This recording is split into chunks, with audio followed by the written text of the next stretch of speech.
ਮਾਨ ਅੱਜ ਛਾਜਲੀ ਦੇ ਵਿੱਚ ਚੋਣ ਪ੍ਰਚਾਰ ਕਰਨ ਪਹੁੰਚੇ ਸੀ। ਤੁਸੀਂ ਦੇਖੋ ਸਰੋਪੇ ਪਾਏ ਗਏ ਜਿੱਥੇ ਸਟੇਜ ਤੇ ਉਹਨਾਂ ਨੇ, ਉੱਥੇ ਹੀ ਇੱਕ ਨੌਜਵਾਨ ਜਿਹਦੇ ਗਲ ਦੇ ਵਿੱਚ ਸਰੋਪਾ ਪਾਇਆ ਗਿਆ ਸੀ ਤੇ ਉੱਥੇ ਹੀ ਸਿਮਰਜੀਤ ਮਾਨ ਨੇ ਉਸਦੇ ਗਲ ਦੇ ਵਿੱਚੋਂ ਸਰੋਪਾ ਕੱਢ ਕੇ ਉਸਦੇ ਸਿਰ ਦੇ ਉੱਤੇ ਦਸਤਾਰ ਵਾਂਗੂ ਸਜਾ ਦਿੱਤਾ ਹੈ। ਤੁਸੀਂ ਦੇਖ ਸਕਦੇ ਹੋ ਤਸਵੀਰਾਂ ਨੇ ਜਿਹੜੀਆਂ ਅਸੀਂ ਤੁਹਾਨੂੰ ਪਿੰਡ ਛਾਜਲੀ ਤੋਂ ਵਿਖਾ ਰਹੇ ਹਾਂ। ਇਸ ਨੌਜਵਾਨ ਦੇ ਜਿਹੜਾ ਸਰੋਪਾ ਹੈ ਉਹ ਮਾਨ ਸਾਹਿਬ ਨੇ ਜਿਹੜਾ ਹੈ ਸਿਰ ਤੇ ਦਸਤਾਰ ਤਰ੍ਹਾਂ ਸਜਾਇਆ। ਪਹਿਲਾਂ ਇਸ ਬਾਰੇ ਵੀ ਜਾਣ ਲੈਂਦੇ ਹਾਂ ਕਿ ਹੁਣ ਅੱਗੇ ਕਿਵੇਂ ਰੱਖਣਗੇ। ਮਾਨ ਸਾਹਿਬ ਪ੍ਰਚਾਰ ਦੇ ਲਈ ਛਾਜਲੀ ਪਹੁੰਚੇ ਸੀਗੇ ਤੇ ਤੁਹਾਡਾ ਵੀ ਸਨਮਾਨ ਹੋਇਆ। ਨੌਜਵਾਨ ਦੇ ਸਿਰ ਤੇ ਤੁਸੀਂ ਸਰੋਪਾ ਸਜਾ ਦਿੱਤਾ ਕਿ ਹੁਣ ਇਹ ਜਿਹੜੇ ਨੇ ਦਸਤਾਰ ਅੱਗੇ ਇਸੇ ਤਰ੍ਹਾਂ ਰੱਖਣਗੇ। ਇਹ ਹੁਣ ਸਿੰਘ ਬਣ ਗਏ ਬੀਬੀ ਜੀ, ਤੇ ਜੇ ਤੁਸੀਂ ਕਿਸੇ ਦਿਨ ਕਹੋਗੇ ਤੁਹਾਨੂੰ ਵੀ ਮੈਂ ਕਿਰਪਾਨ ਇੱਥੇ ਪਵਾ ਦੂੰਗਾ, ਤੁਸੀਂ ਵੀ ਸਿੰਘ ਬਣ ਜਾਓਗੇ। ਪਰ ਮਾਨ ਸਾਹਿਬ ਉਹਦੇ ਵਾਸਤੇ ਨੇਚਾ ਤੇ ਸ਼ਰਧਾ ਬਹੁਤ ਜ਼ਰੂਰੀ ਹੁੰਦੀ, ਕਿਉਂਕਿ ਇੱਕ ਰਸਮ ਹੁੰਦੀ ਹੈ, ਇੱਕ ਤਰ੍ਹਾਂ ਦੀ ਰਵਾਇਤ ਹੁੰਦੀ ਜਿਸ ਦੀ ਅਸੀਂ ਪਾਲਣਾ ਕਰਨੀ ਹੁੰਦੀ ਹੈ ਕਿ ਇਹ ਨੌਜਵਾਨ ਉਸ ਤਰ੍ਹਾਂ ਪਾਲਣਾ ਕਰਨਗੇ। ਤੁਹਾਡੀ ਗੱਲ ਹੋਈ ਇਸ ਬਾਰੇ? ਇਹਨਾਂ ਨੇ ਕਿਹਾ ਸਿੱਧੂ ਸਾਹਿਬ ਨੂੰ ਤੁਸੀਂ ਸਾਫਾ ਪਹਿਨਾਤਾ ਸੀਗਾ, ਉਹਨਾਂ ਨੇ ਫਿਰ ਉਸ ਤੋਂ ਬਾਅਦ ਸਾਫਾ ਪਹਿਨਣਾ ਛੱਡਿਆ ਨਹੀਂ। ਹਾਂ, ਇਹ ਕਹਿੰਦੇ ਆ ਮੈਂ ਵੀ ਦੀਪ ਸਿੱਧੂ ਦਾ ਫੋਲੋਵਰ ਹੈ ਤੇ ਤੁਸੀਂ ਮੈਨੂੰ ਸਾਫਾ ਪਹਿਨਾਤਾ ਹੈ ਤੇ ਮੈਂ ਰੋਜ਼ ਪਹਿਨਿਆ ਕਰੂੰਗਾ। ਮਾਨ ਸਾਹਿਬ ਪੰਥਕ ਇਕੱਠ ਦੀ ਤੁਸੀਂ ਗੱਲ ਕਰਦੇ ਸੀ, ਫਿਰ ਉਹ ਇਕੱਠ ਹੋ ਕਿਉਂ ਨਹੀਂ ਸਕਿਆ? ਕਿੱਥੇ ਹੋਣਾ ਸੀ ਨਾ, ਸੁਖਬੀਰ ਬਾਦਲ ਨਾਲ ਵੀ ਤੁਹਾਡੀ ਗੱਲ ਹੋਈ, ਸਾਰੇ ਜਣੇ ਇਕੱਠੇ ਹੋਏ ਸੀ ਇੱਕੋ ਮੰਚ ਦੇ ਉੱਤੇ। ਹਾਂ, ਫਿਰ ਉਹਨਾਂ ਨੇ ਡਿਪਲੋਮੈਟਿਕਲੀ ਗੱਲ ਨਹੀਂ ਮੇਰੇ ਨਾਲ ਕੀਤੀ ਹੈਗੀ। ਉਹ ਇੱਕ ਵਿਚਾਰ ਲੈ ਕੇ ਆਏ ਸੀਗੇ ਜਿਹੜਾ ਉਹ ਮੇਰੇ ਉੱਤੇ ਠੋਕਣਾ ਚਾਹੁੰਦੇ ਸੀਗੇ ਤੇ ਮੈਂ ਉਹਨਾਂ ਦੇ ਨਾਲ ਮੰਨ ਨਹੀਂ ਸੀ ਸਕਦਾ, ਕਿਉਂ ਕਰਕੇ ਮੇਰੀ ਪਾਰਟੀ ਨੇ ਮੈਨੂੰ ਖੜਾ ਕੀਤਾ ਸੀਗਾ ਤੇ ਇਸ ਕਰਕੇ ਇਹ ਕੰਮ ਪੂਰਾ ਨਹੀਂ ਹੋਇਆ। ਤੇ ਵੈਸੇ ਉਹ ਪ੍ਰੋਪੇਗੈਂਡਾ ਕਰਨ ਦੇ ਲਈ ਆਏ ਸੀਗੇ ਤੇ ਮੈਨੂੰ ਕਿਸੇ ਨਾ ਕਿਸੇ ਤਰ੍ਹਾਂ ਹਰਾਉਣ ਦੀ ਦਲੀਲ ਦੇ ਵਿੱਚ ਸੀਗੇ ਕਿ ਸਿਮਰਨਜੀਤ ਸਿੰਘ ਨੂੰ ਅਸੀਂ ਲੰਬਰਦਾਰੀ ਨਹੀਂ ਦੇਣੀ, ਬੇਸ਼ੱਕ ਸਾਰਾ ਪਿੰਡ ਮਰ ਜੇ। ਹੁਣ ਜੇ ਇਹੋ ਜਿਹੀ ਨੈਗੇਟਿਵ ਸੋਚ ਦੇ ਨਾਲ ਆਏ ਸੀਗੇ ਤੇ ਫਿਰ ਉਹਨਾਂ ਦਾ ਕੰਮ ਫੇਲ ਹੋ ਗਿਆ। ਮਾਨ ਸਾਹਿਬ ਦੇਖਿਆ ਜਾ ਰਿਹਾ ਹੈ ਕਿ ਤੁਸੀਂ ਹਮੇਸ਼ਾ ਹੀ ਸਿੱਖਾਂ ਦੇ ਲਈ ਕੰਮ ਕੀਤਾ, ਹਮੇਸ਼ਾ ਹੀ ਸਿੱਖਾਂ ਨੂੰ ਅੱਗੇ ਵਧਾਉਣ ਦਾ ਕੰਮ ਕੀਤਾ, ਬੰਦੀ ਸਿੱਖਾਂ ਦੀ ਗੱਲ ਤੁਸੀਂ ਹਮੇਸ਼ਾ ਕਰਦੇ ਰਹੇ ਹੋ, ਮੋਰਚੇ ਤੱਕ ਤੁਹਾਡੇ ਵੱਲੋਂ ਬਰਗਾੜੀ ਦੇ ਵਿੱਚ ਲਗਾਏ ਗਏ। ਪਰ ਹੁਣ ਜਦੋਂ ਰਾਜੋਆਣਾ ਦੀ ਭੈਣ ਕਮਲਦੀਪ ਹੈ ਜਿਹੜੀ ਉਹ ਖੜ ਗਈ ਸ਼੍ਰੋਮਣੀ ਅਕਾਲੀ ਦਲ ਦੇ ਵੱਲੋਂ, ਤੁਹਾਡਾ ਸਮਰਥਨ ਕਿਉਂ ਨਹੀਂ ਕੀਤਾ ਜਾ ਰਿਹਾ ਉਹਨਾਂ ਦੇ ਕੋਲ? ਕਿਹਦਾ ਸਮਰਥਨ ਨਹੀਂ ਕੀਤਾ? ਕਮਲਦੀਪ ਕੌਰ ਦਾ। ਕਿਉਂ ਕਰਕੇ ਬੰਦੀ ਤਾਂ ਅਸੀਂ ਛਡਾ ਰਹੇ ਹਾਂ। ਅੱਜ 340 ਦਿਨ ਹੋ ਗਏ ਬਰਗਾੜੀ ਜਿੱਥੇ ਸਾਡਾ ਮੋਰਚਾ ਬੰਦੀ ਛਡਾਉਣ ਦਾ ਤੇ ਜਿਹੜੀ ਗੁਰੂ ਸਾਹਿਬ ਦੀ ਬੇਅਦਬੀਆਂ ਹੋਈਆਂ ਉਹਦੇ ਖਿਲਾਫ ਲੱਗਿਆ ਹੋਇਆ। 20 ਲੋਕ ਰੋਜ਼ ਗ੍ਰਿਫਤਾਰੀਆਂ ਦਿੰਦੇ ਆ ਤੇ ਜੇ ਬੀਬੀ ਜੀ ਪਹਿਲਾਂ ਕਹਿ ਦਿੰਦੇ ਫਿਰ ਆਪਾਂ ਸੋਚ ਸਕਦੇ ਸੀਗੇ। ਤੇ ਉਹਨਾਂ ਨੂੰ ਤਾਂ ਜਾਣ ਕੇ ਖੜਾਇਆ ਗਿਆ ਕਿ ਸਿਮਰਨਜੀਤ ਸਿੰਘ ਮਾਨ ਦੀਆਂ ਲੱਤਾਂ ਖਿੱਚਣੀਆਂ ਸੁਖਬੀਰ ਸਿੰਘ ਨੇ ਖੜਾਤਾ ਤੇ ਉਹਨਾਂ ਦੀ ਪਾਰਟੀ ਦੇ ਵਿੱਚ ਤਾਂ ਪੂਰੀ ਸਲਾਹ ਹੋਈ ਨਹੀਂ ਹੈ ਤੇ ਉਹਨਾਂ ਨੂੰ ਖੜਾ ਕਰ ਦਿੱਤਾ ਹੈ। ਪਰ ਉਹ ਅੰਦਰੋਂ ਵੀ ਜਿਹੜੇ ਉਹਨਾਂ ਦੇ ਭਰਾ ਹੈਗੇ ਨੇ ਰਾਜੋਆਣਾ ਜੀ, ਉਹ ਚਿੱਠੀ ਲਿਖ ਰਹੇ ਨੇ, ਤੁਹਾਨੂੰ ਸਪੋਰਟ ਕਰਨ ਨੂੰ ਕਹਿ ਰਹੇ ਹੋ ਕਿ ਉਹਨਾਂ ਦੀ ਗੱਲ ਵੀ ਨਹੀਂ ਮੰਨੋਗੇ ਤੁਸੀਂ? ਰਾਜੋਆਣਾ ਸਾਹਿਬ ਹਮੇਸ਼ਾ ਬਾਦਲ ਦਲ ਦੀ ਗੱਲ ਕਰਦੇ ਰਹੇ ਹੈ, ਜਿਹੜਾ ਬੀਜੇਪੀ ਤੇ ਆਰਐਸਐਸ ਦੇ ਨਾਲ ਬਣ ਕੇ ਆਪਣੀ ਸਰਕਾਰ ਚਲਾਉਂਦੇ ਰਹੇ ਹੈ। ਅਸੀਂ ਜਿਹੜੇ ਸਿੱਖ ਲੋਕ ਹੈ ਅਸੀਂ ਬੀਜੇਪੀ ਤੇ ਆਰਐਸਐਸ ਦੇ ਖਿਲਾਫ ਹੈ। ਜੇ ਰਾਜੋਆਣਾ ਸਾਹਿਬ ਇਹੋ ਜਿਹੀ ਸਿਆਸਤ ਖੇਡਣਗੇ ਤਾਂ ਫਿਰ ਜਿਹੜੇ ਅਸੀਂ ਸਿੱਖ ਆਜ਼ਾਦੀ ਮੰਗਣ ਵਾਲੇ ਲੋਕ ਹੈ ਤੇ ਫਿਰ ਸਾਡੇ ਲਈ ਮੁਸ਼ਕਲ ਹੋ ਜਾਂਦਾ ਕਿ ਇਹੋ ਜਿਹੀ ਸੋਚ ਨੂੰ ਜੇ ਅਸੀਂ ਸਪੋਰਟ ਕਰਤੀਏ ਤਾਂ ਸਿੱਖ ਸਿਆਸਤ ਦਾ ਫਿਰ ਪੱਠਾ ਬਹਿ ਜਾਊਗਾ। ਸੁਖਬੀਰ ਬਾਦਲ ਕਹਿੰਦੇ ਅਗਲੀ ਵਾਰ ਸਾਡੇ ਤੋਂ ਕੋਈ ਵੀ ਸੀਟ ਲੈ ਲਿਓ, ਕਹਿੰਦੇ ਆਹ ਸੀਟ ਛੱਡ ਦਿਓ, ਸੋਚਿਆ ਇਸ ਬਾਰੇ ਕੁਝ? ਬੀਬੀ ਜੀ ਸੁਖਬੀਰ ਬਾਦਲ ਦੇ ਤਾਂ ਹੱਥ ਦੇ ਵਿੱਚ ਡੱਕਾ ਵੀ ਨਹੀਂ ਹੈ, ਮੈਨੂੰ ਕਿਹੜੀ ਸੀਟ ਦੇ ਦੂਗਾ ਤੇ ਨਾ ਮੈਂ ਕਦੇ ਲਾਲਚ ਦੇ ਵਿੱਚ ਆਇਆ।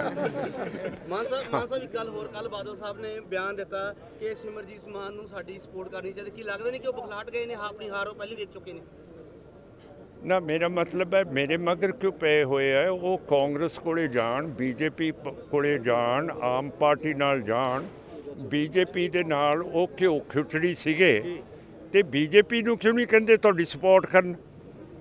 ਮੇਰੇ ਨਾਲ ਤਾਂ ਹਮੇਸ਼ਾ ਮੈਨੂੰ ਦੂਰ ਰੱਖਿਆ ਪੰਥ ਦੀ ਸਿਆਸਤ ਤੋਂ, SGPC ਤੋਂ। ਹੁਣ ਉੱਥੇ ਵੀ ਮਹੰਤ ਬਣ ਕੇ ਬੈਠ ਗਏ SGPC ਦੇ। 11 ਸਾਲ ਤੋਂ SGPC ਦੇ ਇਲੈਕਸ਼ਨ ਹੀ ਨਹੀਂ ਕਰਾ ਰਹੇ। ਹੁਣ ਜੇ ਪਾਰਲੀਮੈਂਟ ਦੇ ਇਲੈਕਸ਼ਨ 11 ਸਾਲ ਨਾ ਹੋਣ ਤੇ ਉਹਨਾਂ ਦਾ ਪ੍ਰਾਈਮ ਮਿਨਿਸਟਰ ਬਣ ਜੇ, ਕੋਈ ਉਸ ਪ੍ਰਾਈਮ ਮਿਨਿਸਟਰ ਨੂੰ ਮੰਨੂਗਾ? ਉਹ ਤਾਂ ਕਹਿਣਗੇ ਤਾਂ ਤਾਨਾਸ਼ਾਹ ਹੈਗਾ, ਜਿਵੇਂ ਬਰਮਾ ਦਾ ਜਨਰਲ ਇਹ ਤਾਨਾਸ਼ਾਹੀ ਦੇ ਨਾਲ ਉੱਥੇ ਫੌਜ ਦੇ ਰਾਹੀਂ ਰਾਜ ਕਰ ਰਿਹਾ। ਮੇਰਾ ਮਤਲਬ ਸਿੱਖਾਂ ਦੀ ਜਮਹੂਰੀਅਤ ਉਹ ਖਤਰੇ ਦੇ ਵਿੱਚ ਪਾਤੀ ਹੈ। ਤੇ ਅਮਰੀਕਾ ਨੇ ਵੀ ਕਹਿ ਦਿੱਤਾ, ਹੁਣ ਅਸੀਂ ਸ਼ਿਕਾਇਤਾਂ ਕਰ ਕਰਕੇ ਹੁਣ ਅਮਰੀਕਾ ਦੇ ਸਟੇਟ ਸੈਕਟਰੀ ਫੋਰਨ ਮਿਨਿਸਟਰ ਨੇ ਕਿਹਾ ਕਿ ਇੰਡੀਆ ਦੇ ਵਿੱਚ ਜਿਹੜੀ ਧਾਰਮਿਕ ਆਜ਼ਾਦੀ ਹੈ ਖਤਮ ਹੋ ਗਈ ਹੈ। ਇਸੇ ਕਰਕੇ ਮੁਸਲਮਾਨਾਂ ਦੇ ਖਿਲਾਫ ਬਿਆਨ ਦਿੱਤੇ ਹੈ ਹਜ਼ਰਤ ਮੁਹੰਮਦ ਸਾਹਿਬ ਦੇ। ਹੁਣ ਮੋਦੀ ਸਾਹਿਬ ਦੇ ਲਈ ਬਹੁਤ ਮੁਸ਼ਕਲ ਹੋ ਜੂ ਬਾਹਰ ਦੇ ਮੁਲਕਾਂ ਦਾ ਦੌਰਾ ਕਰਨਾ। ਤੇ ਇਹ ਜਿਹੜਾ ਮੁਹੰਮਦ ਸਾਹਿਬ ਦੇ ਖਿਲਾਫ ਕੀਤਾ ਹੈ, ਇਹਨੂੰ ਅਸੀਂ ਖੰਡਨ ਕਰਦੇ ਹਾਂ।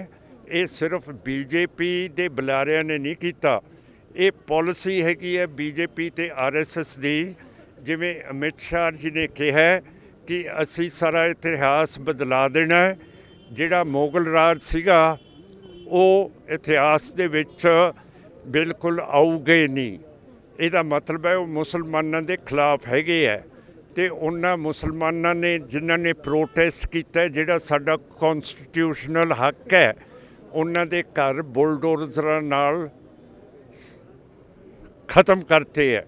ਬਬਰੀ ਮਸਜਿਦ ਨੂੰ ਢਾਹਤਾ ਹੈ, ਉਹਦੀ ਜਗ੍ਹਾ ਦੇ ਉੱਤੇ ਰਾਮ ਮੰਦਰ, ਸੁਪਰੀਮ ਕੋਰਟ ਦੇ ਚੀਫ ਜਸਟਿਸ ਨੂੰ ਰਿਸ਼ਵਤ ਦੇ ਕੇ ਉਹਨੂੰ ਪਾਰਲੀਮੈਂਟ ਦੀ ਸੀਟ ਦੇ ਕੇ ਆਪਣੇ ਹੱਕ ਦੇ ਵਿੱਚ ਬਬਰੀ ਮਸਜਿਦ ਨੂੰ ਰਾਮ ਮੰਦਰ ਬਣਾਤਾ ਹੈ। ਸੋ ਮੇਰਾ ਮਤਲਬ ਹੈ ਇਹ ਮੁਲਕ ਬਹੁਤ ਖਤਰਨਾਕ ਤਰੀਕੇ ਦੇ ਨਾਲ ਹਿੰਦੂ ਰਾਸ਼ਟਰ ਦੇ ਵੱਲ ਜਾ ਰਿਹਾ ਹੈ। ਤੇ ਜਿੰਨਾ ਚਿਰ ਮੇਰੇ ਵਰਗੇ ਪਾਰਲੀਮੈਂਟ ਦੇ ਵਿੱਚ ਨਹੀਂ ਪਹੁੰਚਣਗੇ, ਉਨਾ ਚਿਰ ਦੁਨੀਆ ਨੂੰ ਨਹੀਂ ਪਤਾ ਲੱਗੂਗਾ ਕਿ ਹਿੰਦੂ ਰਾਸ਼ਟਰ ਦੇ ਖਿਲਾਫ ਵੀ ਮੈਂਬਰ ਪਾਰਲੀਮੈਂਟ ਤੇ ਲੋਕ ਇੰਡੀਆ ਦੇ। ਮੈਂ ਤਾਂ ਗਰੀਬਾਂ ਦੀ ਰੋਜ਼ ਗੱਲ ਕਰਦਾ ਹੈਗਾ ਕਿ ਜਿਹੜੇ ਉਹਨਾਂ ਦੇ ਘਰ ਹੈ, ਇੱਕ ਘਰ ਹੈ ਉਹਨਾਂ ਦਾ, ਇੱਕ ਕਮਰਾ ਹੈਗਾ, ਉੱਥੇ ਮੀਆਂ ਬੀਬੀ ਸੌਂਦੇ ਹੈ, ਉਹਨਾਂ ਦੀ ਨੂੰਹ ਤੇ ਮੁੰਡਾ ਵੀ ਸੌਂਦੇ ਹੈ। ਜੇ ਉਹਨਾਂ ਦੀ ਧੀ ਜਵਾਈ ਦੇ ਨਾਲ ਆ ਜੇ ਉਹ ਵੀ ਉੱਥੇ ਸੌਂਦੀ ਹੈ। ਜਦੋਂ ਇਹ ਸੀਤਲ ਠੰਡੀ ਰੁੱਤ ਆ ਜੇ ਸਰਦੀਆਂ ਦੀ, ਫਿਰ ਮੱਝ ਵੀ ਉਸੇ ਕਮਰੇ 'ਚ ਸੌਂਦੀ ਹੈ। ਤੇ ਇੰਦਰਾ ਗਾਂਧੀ ਨੇ ਕਿਹਾ ਸੀਗਾ ਅਸੀਂ ਕਰਾਂਗੇ ਰੋਟੀ ਕੱਪੜਾ ਮਕਾਨ। ਤੇ ਮੇਰਾ ਮਤਲਬ ਇੰਨੇ ਸਾਲ ਹੋ ਗਏ ਇੰਦਰਾ ਗਾਂਧੀ ਦੇ, ਤੇ ਕਿਸੇ ਪਾਰਟੀ ਨੇ ਇੰਤਜ਼ਾਮ ਕੀਤਾ ਵਿਚਾਰੇ ਗਰੀਬਾਂ ਦਾ? ਉਹਨਾਂ ਦੇ ਵੱਲ ਤਾਂ ਕੋਈ ਦੇਖਦਾ ਹੀ ਨਹੀਂ ਹੈਗਾ। ਤੋ ਸਾਨੂੰ ਪੂਰਾ ਪਤਾ ਹੈ ਗਰੀਬਾਂ ਦੇ ਨਾਲ ਕੀ ਹੋ ਗਿਆ। ਤੁਸੀਂ ਉਹਨਾਂ ਦੇ ਬੱਚਿਆਂ ਦੀਆਂ ਲੱਤਾਂ ਦੇਖੋ, ਬਾਹਾਂ ਦੇਖੋ, ਸੁੱਕੀਆਂ ਪਈਆਂ। ਉਹਨਾਂ ਦੇ ਵਿੱਚ ਤਾਂ ਭੁੱਖਮਰੀ ਫੈਲ ਗਈ ਹੈ। ਉਹਨਾਂ ਕੋਲੇ ਕੱਪੜਾ ਨਹੀਂ ਹੈ। ਉਹਨਾਂ ਦੀਆਂ ਬੀਬੀਆਂ ਸਵੇਰੇ ਆਪਣੇ ਖੱਬੇ ਮੋਢੇ ਦੇ ਉੱਤੇ ਇੱਕ ਲੰਬਾ ਕੱਪੜਾ ਇੱਥੇ ਪਾ ਕੇ ਬਾਹਰ ਚਲੀਆਂ ਜਾਂਦੀਆਂ, 1 ਵਜੇ ਵਾਪਸ ਆਉਂਦੀਆਂ। ਜੋ ਉਹਨਾਂ ਨੂੰ ਘਾਹ ਥੋੜ੍ਹਾ ਬਹੁਤਾ ਹਰੀ ਚੀਜ਼ ਮਿਲਦੀ ਹੈ ਉਹ ਭਰ ਕੇ ਵਾਪਸ ਲੈ ਆਉਂਦੀਆਂ ਆਪਣੇ ਡੰਗਰ ਦੇ ਲਈ। ਫਿਰ ਰੋਟੀ ਖਾ ਕੇ 2 ਵਜੇ ਫਿਰ ਸੜਕਾਂ 'ਤੇ ਤੁਸੀਂ ਦੇਖ ਲਓ ਉਹਨਾਂ ਨੂੰ। ਫਿਰ ਡੱਕੇ ਡੁੱਕੇ ਇਕੱਠੇ ਕਰਕੇ ਸੜਕਾਂ ਤੋਂ ਆਪਣਾ ਬਾਲਣ ਲਿਆਉਂਦੀ ਹੈ ਰਾਤ ਦਾ ਖਾਣਾ ਬਣਾਉਣ ਦੇ ਲਈ। ਮੇਰਾ ਮਤਲਬ ਹੈ ਕਿ ਇਹੋ ਜਿਹੀ ਜਿਹੜੀ ਜ਼ਿੰਦਗੀ ਹੈ ਇਹ ਪੰਜਾਬ ਦੇ ਵਿੱਚ ਕਿਵੇਂ ਬਰਦਾਸ਼ਤ ਹੋ ਸਕਦੀ ਹੈ? SGPC ਉਹਨਾਂ ਦਾ ਪਤਾ ਨਹੀਂ ਲੈ ਰਹੀ, ਸਰਕਾਰ ਉਹਨਾਂ ਦਾ ਪਤਾ ਨਹੀਂ ਲੈ ਰਹੀ। ਪਿਛਲੀ ਸਰਕਾਰ ਨੇ ਸਾਰਾ ਪੈਸਾ ਜਿਹੜਾ ਗਰੀਬਾਂ ਦੇ ਲਈ ਆਇਆ ਸੀ ਉਹ ਖਾ ਪੀ ਲਿਆ। ਤੇ ਅਸੀਂ ਬਹੁਤ ਜ਼ਿਆਦਾ ਫਿਕਰਮੰਦ ਹੈ ਸਾਡੇ ਗਰੀਬਾਂ ਦੇ ਬਾਰੇ। ਮਾਨ ਸਾਹਿਬ ਤੁਸੀਂ ਹੱਥ ਦੇ ਵਿੱਚ ਤਲਵਾਰ ਰੱਖਦੇ ਹੋ, ਆਪਣੀ ਕਿਰਪਾਨ ਰੱਖਦੇ ਹੋ। ਉਹਨਾਂ ਦਾ ਕਹਿਣਾ ਹੈ ਭਗਵੰਤ ਮਾਨ ਦਾ ਕਿ ਇਹ ਜਿਹੜੀ ਤੁਹਾਡੀ ਕਿਰਪਾਨ ਹੈਗੀ ਹੈ ਤੁਹਾਨੂੰ ਨੌਜਵਾਨਾਂ ਨੂੰ ਕਿਸੇ ਹੋਰ ਪਾਸੇ ਲੈ ਕੇ ਜਾਏਗੀ। ਇਹ ਕਿਰਪਾਨ ਤਾਂ ਇਹ ਬੀਬੀ ਜੀ ਤੁਸੀਂ ਸਿੱਖੀ ਨੂੰ ਜਾਣਦੇ ਨਹੀਂ। ਇਹ 5 ਕਕਾਰਾਂ ਦੇ ਵਿੱਚ ਕਿਰਪਾਨ ਸਾਡਾ ਕਕਾਰ ਹੈ। ਤੇ ਗੁਰੂ ਹਰਗੋਬਿੰਦ ਸਾਹਿਬ ਨੇ ਉਸ ਵਕਤ ਜਿਹੜੇ ਮੁਗਲ ਹਕੂਮਤ ਦੇ ਵਿੱਚ ਗੈਰ ਮੁਸਲਮਾਨ ਕਿਰਪਾਨ ਨਹੀਂ ਸੀ ਚੱਕ ਸਕਦਾ, ਉਹ ਸਾਨੂੰ ਦਿੱਤੀ ਹੈ। ਇਹ ਰਾਜ ਭਾਗ ਦੀ ਨਿਸ਼ਾਨੀ ਹੈ। ਤੇ ਇਹ ਸਗੋਂ ਕੇਜਰੀਵਾਲ ਸਾਹਿਬ ਨੇ ਕਿਰਪਾਨ ਤਾਂ ਰਾਜ ਭਾਗ ਦੀ ਨਿਸ਼ਾਨੀ ਹੈ। ਤੇ ਕੇਜਰੀਵਾਲ ਸਾਹਿਬ ਨੇ ਗੁਰੂ ਨਾਨਕ ਸਾਹਿਬ ਨੇ ਜਿਨ੍ਹਾਂ ਨੇ ਸਾਰੀਆਂ ਜਾਤਾਂ ਪਾਤਾਂ ਖਤਮ ਕਰਤੀਆਂ, ਉਹਨਾਂ ਨੇ ਤਾਂ ਸਾਰੇ ਇਹਨਾਂ ਨੂੰ ਇਹ ਝਾੜੂ ਚਕਾਤਾ, ਬੌਕਰ ਚਕਾਤੀ ਹੈ। ਹੁਣ ਤੁਸੀਂ ਆਪ ਦੱਸੋ, ਮੈਂ ਠੀਕ ਗੱਲ ਕਰ ਰਿਹਾ ਤੇ ਤੁਸੀਂ ਆਪ ਪਰਸਨਲੀ ਦੱਸੋ, ਜੇ ਤੁਹਾਡੇ ਅੱਗੇ ਇੱਕ ਬੁੱਕ ਰੱਖ ਦਈਏ ਤੇ ਤਲਵਾਰ ਰੱਖ ਦਈਏ, ਤੁਸੀਂ ਕੀ ਚੱਕੋਗੇ? ਦੱਸੋ, ਦੱਸ ਦਿਓ। ਜੋ ਹੈ ਤਲਵਾਰ ਦੀ ਹਾਂ, ਤੇ ਫਿਰ ਮੈਂ ਇਹਦੇ 'ਚ ਮਾੜੀ ਗੱਲ ਕੀ ਕੀਤੀ? ਕਿ ਮੈਂ ਜਿਹੜਾ ਹੈ ਇਹਦੇ ਖਿਲਾਫ ਲੀਗਲ ਐਕਸ਼ਨ ਲਵਾਂਗਾ। ਹਾਂ, ਅਸੀਂ ਲੈ ਰਹੇ ਹਾਂ ਲੀਗਲ ਐਕਸ਼ਨ, ਕਿਉਂ ਕਰਕੇ ਇਹ ਕਿਰਪਾਨ ਦੀ ਬੇਅਦਬੀ ਹੋਈ ਹੈ। ਤੇ ਜਿਹੜੀ ਕੌਨਸਟੀਟਿਊਸ਼ਨ ਹੈ, article 25, it says you can wear the kirpan and carry the kirpan। ਇਹ ਤਾਂ ਸਾਡਾ ਕੌਨਸਟੀਟਿਊਸ਼ਨਲ ਰਾਈਟ ਹੈ। ਇਹ ਤਾਂ ਭਗਵੰਤ ਜੀ ਨੂੰ ਪਤਾ ਹੀ ਨਹੀਂ ਕੌਨਸਟੀਟਿਊਸ਼ਨ ਦਾ, ਤੇ ਹੌਲੀ ਹੌਲੀ ਤੁਰਦੇ ਹੈ। ਲੋਹੇ ਦੀਆਂ ਗੱਡੀਆਂ ਬਣੀਆਂ ਹੋਈਆਂ, ਕਹਿੰਦੇ ਮੈਨੂੰ ਖਤਰਾ ਹੈ। ਪਹਿਲਾਂ ਕਹਿੰਦੇ ਸੀਗੇ ਸੁਖਬੀਰ ਕਿਉਂ ਖਤਰੇ ਦੇ ਵਿੱਚ ਗੱਡੀਆਂ 'ਚ ਜਾਂਦਾ ਹੈ।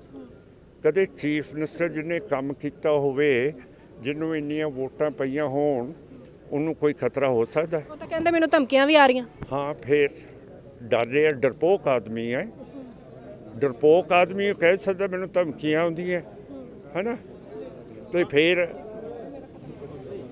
ਜਿਹੜਾ ਮੂਸੇਵਾਲ ਸਾਹਿਬ ਹੈ, ਉਹ ਵੀ ਸਾਜ਼ਿਸ਼ ਦੇ ਨਾਲ ਉਹਨਾਂ ਨੂੰ ਕਤਲ ਕਰਾਇਆ ਗਿਆ, ਕਿਉਂ ਕਰਕੇ ਭਗਵੰਤ ਜੀ ਨੂੰ ਸੈਂਟਰ ਦੀ IB ਨੇ ਵੀ ਪਹਿਲਾਂ ਦੱਸਤਾ ਸੀਗਾ ਤੇ ਦਿੱਲੀ ਪੁਲਿਸ ਨੇ ਵੀ ਦੱਸਤਾ ਸੀ। ਉਸ ਦੇ ਬਾਵਜੂਦ ਭਗਵੰਤ ਜੀ ਨੇ ਉਹਨਾਂ ਦੀ ਸਿਕਿਉਰਿਟੀ ਵਾਪਸ ਲੈ ਲਈ ਸੀਗੀ।